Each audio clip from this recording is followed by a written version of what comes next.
আসসালামু আলাইকুম ওয়া রাহমাতুল্লাহি ওয়া বারাকাতুহু। প্রিয় দর্শক, সময়ের আলোর রমজান প্রতিদিন আয়োজনে আপনাকে স্বাগত জানাই। আমি আমির ইকবাল। দর্শক, রমজান প্রতিদিন আয়োজনে আমরা প্রতিদিনই গুরুত্বপূর্ণ একটি বিষয় নিয়ে কথা বলবার চেষ্টা করি। আজ আমরা যে বিষয় নিয়ে কথা শুনতে চাই এবং শোনাতে চাই তা হচ্ছে রোজার উপকারিতা। এই সম্পর্কে কথা বলবার জন্য আমাদের সঙ্গে যুক্ত আছেন বিশিষ্ট ইসলামী চিন্তাবিদ, গবেষক, আলেম, বরেণ্য লেখক মোহাম্মদ জাইনুল আবেদীন। চলুন শুরুতেই আজকের অতিথির সঙ্গে পরিচিত হই।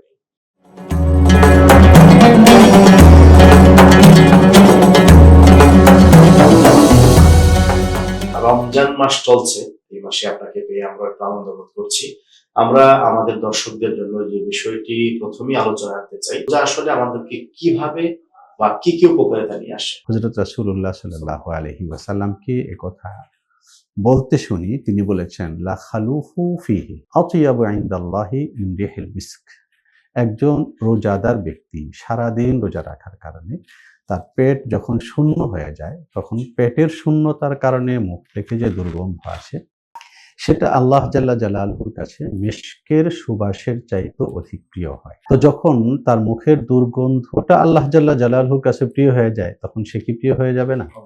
এর অর্থ হলো এই যে একজন ব্যক্তি রোজা রাখার ভেতর দিয়ে আল্লাহ জাল্লা জালালুর কাছে এতটাই প্রিয় সত্তা হয়ে ওঠে যে তার মুখের দুর্গন্ধটা আল্লাহ জাল্লা জালালুর কাছে মেশকের সুবাসের চাইতে অধিক প্রিয় হয়ে ওঠে। হযরত মুহাম্মদুর রাসূলুল্লাহ সাল্লাল্লাহু আলাইহি ওয়াসাল্লাম, তার শিক্ষা, তার আনিত দ্বীন, আমরা অবাক হই যে আজকের এই আধুনিক পৃথিবীতে যখন মানুষ সব কিছুকে ছাড়িয়ে যাবার দাবি করছে, সেই সময়টাতেও সারা পৃথিবীতে ইসলাম নিয়ে ব্যাপক পড়বার, জানবার, তর্ক করবার যে আগ্রহ, সেটা এইটুকু মলিন হয়নি। কেন? এই কারণে যে ইসলাম এমন একটি জীবন আদর্শ, যে জীবন আদর্শ যদি কোনো ব্যক্তি ধারণ করে তাহলে তার পার্থিব জীবনটাও সুন্দর হয়ে ওঠে।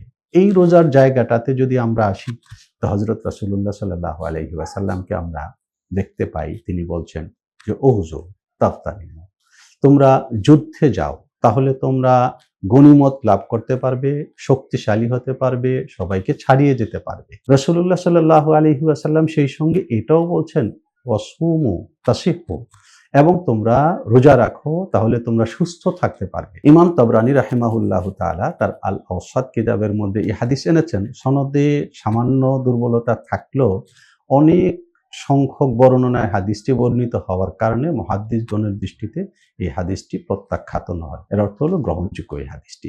তো এই হাদিসটির ভাষ্য হলো যে যদি তুমি রোজা রাখো তাহলে তুমি সুস্থ থাকতে পারবে। সেটা তো এখন সারা পৃথিবীতে সবাই মুখে মুখেই বলছে। বিশেষ করে আজকালকার দিনে মানুষ সুস্থ থাকবার জন্য যে কয়টা পথ অবলম্বন করে থাকে, তার মধ্যে ফাস্টিং অন্যতম। তো এটাকে যদি আমরা ইসলামের জায়গায় নিয়ে আসি, তাহলে একজন মানুষ রোজা রাখার ভেতর দিয়ে তার স্বাস্থ্য শিকারের যে চেষ্টা, সেটা যেভাবে অর্জিত হয়, আবার রোজা হওয়ার কারণে সে এর ভেতর দিয়ে আল্লাহ জাল্লা জালালুর কাছে প্রিয় হয়ে ওঠে। ব্যবধান এতটুকু, একজন মানুষ ফাস্টিং করে সে শুধুমাত্র তার স্বাস্থ্যটাকে স্বীকার করতে পারে, কিন্তু তার চিন্তার নির্মাণ করতে পারে না।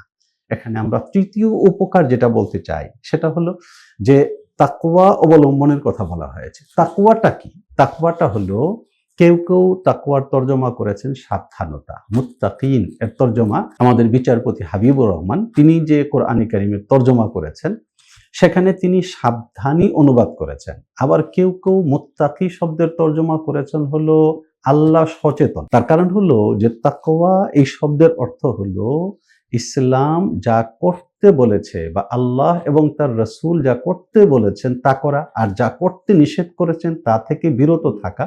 এই করা আর বিরত থাকার ভেতর দিয়ে আল্লাহ জাল্লা জালালুর কাছে যাওয়া, মুহাম্মাদুর রাসূলুল্লাহ সাল্লাল্লাহু আলাইহি ওয়াসাল্লামের কাছে যাওয়া, এটা কিন্তু সচেতনতা ছাড়া হয় না। তো একজন ব্যক্তি যখন রোজা রাখে, তো এর ভেতর দিয়ে সে যে মুত্তাকি হয়, এই মুত্তাকি হওয়ার অর্থ হলো সে সচেতন মানুষ হিসাবে নিজেকে নির্মাণ করে। যখন কোনো ব্যক্তি নিজেকে সচেতন মানুষ হিসাবে নির্মাণ করে, এটা যে কেউ বলবে যে কোনো ব্যক্তি তার জীবনকে সুশৃঙ্খল করা ছাড়া সে নিজেকে সচেতন হিসাবে প্রতিষ্ঠিত করতে পারবে না। ঠিক একজন রোজাদার তার সাহরি থেকে শুরু করে তার ইফতার পর্যন্ত তার একটা নিজস্ব রুটিন আছে। যখন কোনো ব্যক্তি একটা রুটিনে অভ্যস্ত হয়ে পড়ে, তার একার জীবনটা সুন্দর হয় না, বরং সে যে ঘরে থাকে ধীরে ধীরে তাকে কেন্দ্র করে তার ঘর তার পরিবেশ সবকিছু সুশৃঙ্খল হয়। যখন একটা সমাজের মধ্যে ব্যাপক পরিমাণে রোজাটা তৈরি হবে, তখন এর ভেতর দিয়ে ওই সমাজের মধ্যে একটা শৃঙ্খলা ছড়িয়ে পড়বে, এবং শৃঙ্খলাটা একটা শক্তি। শৃঙ্খলা যখন কোনো ব্যক্তির মধ্যে আসে, তখন ব্যক্তির এই সামগ্রিক যে শক্তি আছে সেগুলো পুঞ্জীভূত করে একটা বড় শক্তিতে রূপান্তরিত।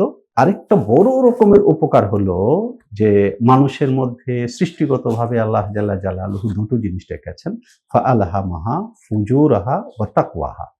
কল্যাণের প্রবণতা আছে মানুষের মধ্যে সৃষ্টিগতভাবে, আবার অকল্যাণের প্রবণতা আছে। এই যে কল্যাণের প্রবণতা, শুধুই কল্যাণের প্রবণতা দিয়ে আল্লাহ জাল্লা জালালুহু সৃষ্টি করেছেন ফেরেশতাদেরকে, আর শুধুই অকল্যাণ দিয়ে আল্লাহ তাআলা সৃষ্টি করেছেন পাশবিক জীবজন্তুকে। মানুষকে এর মাঝে রেখেছেন। রমজান মাস মূলত আসে মানুষ রোজার ভেতর দিয়ে নিজেকে একটা সাধনার আগুনে দহিত করে জ্বালিয়ে পুড়িয়ে সে নিজেকে মানুষের উপরে তুলে ফেরেশতাদের কাছাকাছি নিয়ে যাবে। ফেরেশতা নূর এবং সামগ্রিক পবিত্র, আল্লাহ জাল্লা জালালুহু নূর, আল্লাহ তাআলা পরিপূর্ণরূপে পবিত্র। এই যে নিজেকে অন্ধকার থেকে মুক্ত করে পরিপূর্ণ নূরের কাছাকাছি নিয়ে যাওয়ার যে একটা সাধনা, এটা হলো রোজার একটা বড় রকমের উপকার।